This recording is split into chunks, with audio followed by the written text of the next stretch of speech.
तीसरा अध्याय। तीसरे अध्याय में श्री भगवान अर्जुन को कर्म का महत्व, यज्ञार्थ कर्म, कर्म करते हुए कर्म के परिणामों और कर्म के फल के प्रति कोई लगाव या इच्छा न रखने के बारे में बताते हैं। वे कहते हैं कि आत्मा में ही संतुष्ट रहो और दूसरों के लिए उदाहरण बनो। प्रकृति कर्म करती है, आत्मा कर्म नहीं करती। अहंकारवश मनुष्य अपने को कर्ता समझने लगता है। हमारे शत्रु इच्छा और क्रोध हैं, इसलिए इन दोनों पर नियंत्रण रखना आवश्यक है। यह सब बताते हैं। अध्याय। अर्जुन केशव से कहता है, हे जनार्दन, यदि तू समझता है कि बुद्धि का मार्ग सकाम कर्म के मार्ग से अधिक अच्छा है, तो तू मुझे यह भयंकर कर्म करने को, यह भयानक युद्ध लड़ने को क्यों कहता है? इन मिलीजुली बातों से तू मेरी बुद्धि को भ्रमित करता है।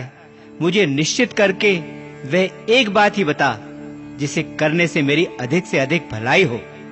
श्री भगवान उत्तर देते हैं, सुन पार्थ, सृष्टि के आरंभ से ही मुक्ति के लिए मैंने दो मार्ग बताए हैं। चिंतन करने वाले या सोचने वाले लोगों के लिए ज्ञान का मार्ग बताया है और क्रियाशील या कर्म करने वाले लोगों के लिए कर्म का मार्ग बताया है। कर्म से बचने से या कर्म को ना करने से तो कोई व्यक्ति कर्म से मुक्ति नहीं पा सकता और ना ही कर्म के त्याग से उसे कभी सिद्धि मिल सकती है, क्योंकि कोई भी व्यक्ति क्षण भर के लिए भी कर्म किए बिना नहीं रह सकता। हर एक व्यक्ति को प्रकृति से उत्पन्न अपने गुणों के कारण मजबूर होकर कर्म करना ही पड़ता है। जो लोग अपनी कर्म इंद्रियों को ऊपर से तो जबरदस्ती रोक लेते हैं, लेकिन अपने मन में उन्हीं इंद्रियों के विषयों के बारे में सोचते रहते हैं, ऐसे लोग तो भटके हुए हैं। वे खुद को धोखा दे रहे हैं। उनका ऐसा आचरण झूठा है और उनकी बुद्धि मूढ़ है। वे व्यक्ति ही श्रेष्ठ हैं जो अपने मन से अपनी इंद्रियों को वश में करके बिना किसी स्वार्थ कर्म करने में लगे रहते हैं। इसलिए पार्थ, तेरे लिए जो कर्म नियत है, तेरा जो कर्तव्य है, उसे तू कर, क्योंकि कर्म को ना करने से तो कर्म करना कहीं अधिक अच्छा है। बिना कर्म के तो तेरा शरीर निर्वाह भी नहीं हो सकता। इस संसार में यज्ञ के लिए या यज्ञ के रूप में किए जाने वाले कर्म या बिना स्वार्थ किए गए कर्म ही बंधन से मुक्त हैं। इन्हें करने से मनुष्य बंधन में नहीं बनता। अन्य सभी कर्म बंधन में डालने वाले हैं। इसलिए पार्थ, सभी प्रकार के लगाव, सभी प्रकार की आसक्तियों को त्याग कर तो यज्ञ की भावना से बिना स्वार्थ अपने सभी कर्म करता जा। सृष्टि के आरंभ में प्रजापति ने प्राणियों और यज्ञ दोनों को उत्पन्न किया था और कहा था कि इस यज्ञ द्वारा तुम सब फलो फूलो और यह यज्ञ तुम्हारी मनचाही इच्छाओं को पूरा करने वाला होगा। इस यज्ञ द्वारा तुम देवताओं का भरण पोषण करो और देवता तुम्हारा भरण पोषण करेंगे। इस प्रकार एक दूसरे का बिना स्वार्थ भाव के पोषण वर्धन करते हुए तुम सब परम कल्याण को प्राप्त करोगे। यज्ञ से खुश होकर देवता तुम्हें वे सुख भोग देते रहेंगे जो तुम चाहते हो, लेकिन जो व्यक्ति इन सुखों को अकेला ही भोगता है और इनमें से देवताओं और दूसरों को नहीं देता, वो तो निश्चित ही चोर है। जो लोग यज्ञ से बचे हुए यज्ञ के पवित्र प्रसाद को खाते हैं, वे सब पापों से छूट जाते हैं, लेकिन जो केवल अपने लिए ही भोजन पकाते हैं और उसे अकेले ही खाते हैं, वे तो समझो पाप ही खाते हैं। सभी प्राणी अन्न से उत्पन्न होते हैं। अन्न वर्षा से उत्पन्न होता है, वर्षा यज्ञ से और यज्ञ कर्म से उत्पन्न होता है। कर्मों का मूल ब्रह्म है और ब्रह्म का जन्म अनश्वर परमात्मा से होता है। इसलिए सर्वव्यापी पर ब्रह्म सदा यज्ञ में स्थित रहता है। इस संसार में जो व्यक्ति सृष्टि के चक्र के चलने में सहायता नहीं देता, वह तो दुष्ट स्वभाव वाला और इंद्रियों के सुखों में मग्न रहने वाला है। ऐसा व्यक्ति व्यर्थ और पाप भरा जीवन बिताता है। लेकिन जो मनुष्य आत्मा में ही आनंद लेता है, जो आत्मा में ही संतुष्ट है और जो आत्मा से ही तृप्त है, उसके लिए कोई भी ऐसा कर्म नहीं रहता जो करना जरूरी हो। इस संसार में ऐसे व्यक्ति के लिए ऐसी कोई भी चीज, ऐसी कोई भी वस्तु, ऐसा कुछ भी नहीं रहता जो उसके द्वारा किए गए कर्मों से प्राप्त होना हो या फिर उन कर्मों द्वारा प्राप्त होना हो जो उसने नहीं किए हैं। वह किसी भी प्राणी पर अपने किसी भी स्वार्थ के लिए निर्भर नहीं रहता।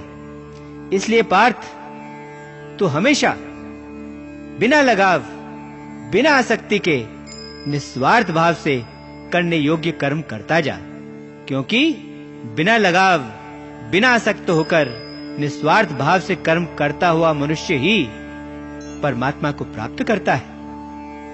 जनक तथा अन्य ज्ञानी भी ऐसे निस्वार्थ कर्म द्वारा ही पूर्णता तथा परम गति तक पहुंचे थे।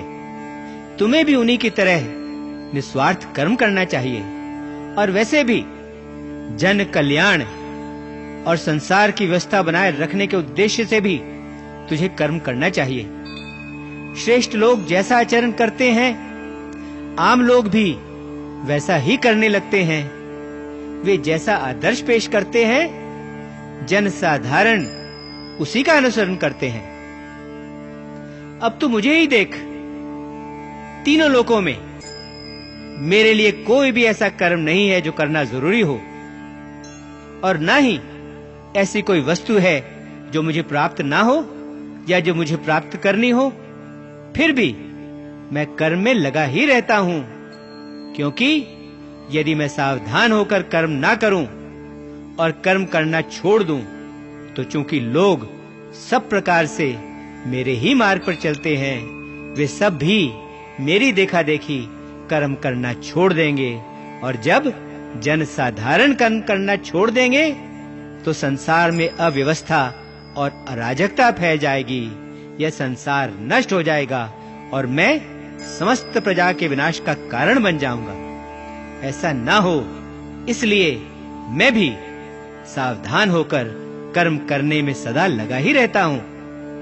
और इसलिए जैसे अज्ञानी लगाव से या आसक्त होकर कर्म करते हैं, वैसे ही विद्वान और ज्ञानी लोग बिना लगाव, बिना आसक्त होकर संसार की व्यवस्था बनाए रखने के उद्देश्य से और जन कल्याण के लिए कर्म करते हैं। ज्ञानी को चाहिए कि वह सकाम कर्म में लिप्त अज्ञानी लोगों के मन को विचलित ना करे।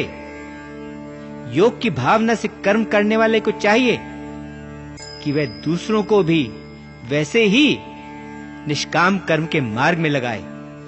समझ ले कि हमारे सभी कर्म प्रकृति के गुणों द्वारा ही किए जा रहे हैं, परंतु जिस मनुष्य का मन अहंकार से भरा हुआ है, वह उस अहंकार के वश में होने के कारण खुद को कर्ता समझने लगता है कि कर्ता स्वयं मैं ही हूं, जबकि वास्तव में कर्ता तो प्रकृति है।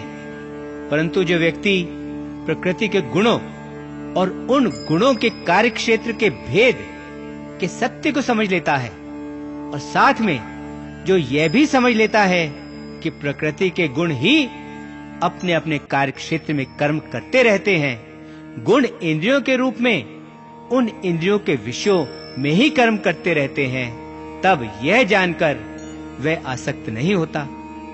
लेकिन जो व्यक्ति प्रकृति के गुणों की इन क्रियाओं से भ्रमित हो जाते हैं, वो ही उन क्रियाओं में आसक्त हो जाते हैं, उनमें उलझ जाते हैं, उनमें बंध जाते हैं।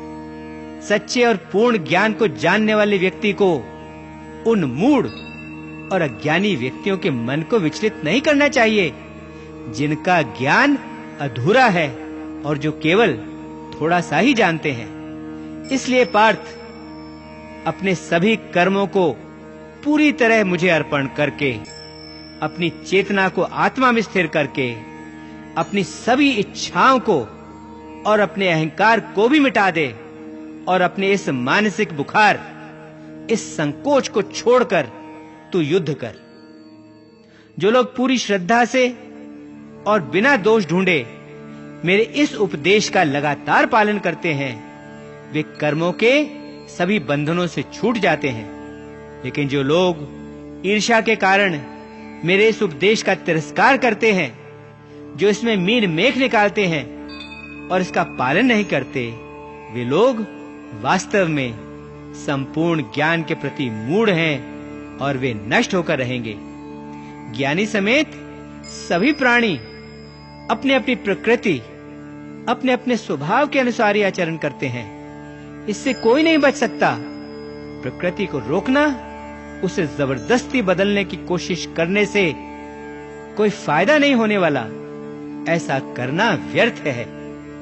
हर एक इंद्रिय के लिए उस इंद्रिय के विषय में राग द्वेष छुपे हुए हैं। इंद्रियों के विषय या तो मनुष्य को अपनी ओर आकर्षित करते हैं, उसे अपनी ओर खींचते हैं, या उसके मन में उनके प्रति द्वेष पैदा करते हैं। मनुष्य को इन दोनों के वश में नहीं आना चाहिए, क्योंकि ये दोनों ही उसके कल्याण और उसके मुक्ति के मार्ग में रुकावट डालने वाले उसके शत्रु हैं। अधूरी तरह से या दोषपूर्ण तरीके से भी पालन किया गया अपना प्राकृतिक, अपना स्वाभाविक धर्म पूरी तरह से पालन किए जाने वाले पराये धर्म या दूसरे के स्वभाव वाले धर्म से अधिक अच्छा है। अपने धर्म का पालन करते हुए मृत्यु भी हो जाए तो भी वह पराये धर्म में जीवित रहने से कहीं अधिक अच्छा है, क्योंकि दूसरे के स्वभाव अनुसार चलने में बहुत खतरे होते हैं और वह बहुत भय देने वाला भी होता है। यह सब सुनकर अर्जुन केशव से पूछता है, लेकिन केशव, वो क्या है जिससे मनुष्य न चाहता हुआ भी पाप करता है, जैसे उससे कोई जबरदस्ती पाप करवा रहा हो? श्री भगवान उत्तर देते हैं, वो है इच्छा और क्रोध, जो रजोगुण से उत्पन्न होते हैं। ये दोनों पाप से भरे हैं और सबको और सब कुछ खा जाने वाले हैं, सब कुछ निगल जाने वाले हैं। इस संसार में तुम इन्हीं को अपना शत्रु, अपना दुश्मन समझो। जैसे आग धुएं से ढकी रहती है, जैसे दर्पण धूल से ढक जाता है, जैसे भ्रूण को गर्भ सब ओर से घेरे रहता है, वैसे ही मनुष्य का विवेक और ज्ञान इस इच्छा से घिरा हुआ है। मनुष्य की चेतना और उसका ज्ञान, ये दोनों ही उस नित्य शत्रु और कभी भी तृप्त न होने वाली अग्नि के समान इच्छा से ढके रहते हैं, जिसके कारण वह हमेशा असंतुष्ट ही रहता है। इंद्रियां, मन और बुद्धि इस इच्छा के रहने के स्थान है। इनमें रहकर वही इच्छा मनुष्य के ज्ञान और उसकी समझ को ढक देती है और उसे मोहित कर सही मार्ग से भी भटका देती है। इसलिए पार्थ, तू शुरू से ही अपनी इंद्रियों को अपने वश में रख और ज्ञान और विवेक के इस पापी विनाशक को दृढ़ता से मार डाल। कहते हैं कि इंद्रियां स्थूल शरीर से बड़ी हैं, मन इंद्रियों से बड़ा है, बुद्धि मन से बड़ी है, और बुद्धि से भी बड़ी और बलवान है वह आत्मा। इस प्रकार जो बुद्धि से भी बड़ी और बलवान है, उस आत्मा को जानकर तो अपने मन को वश में करके इस आत्मा को उस परमात्मा में स्थिर करके इस इच्छा रूपी, इस काम रूपी शत्रु को मार डाल, जिस शत्रु तक पहुंचना भी बहुत कठिन है। 3रा अध्याय समाप्त। ओम शांति शांति शांति। ओम।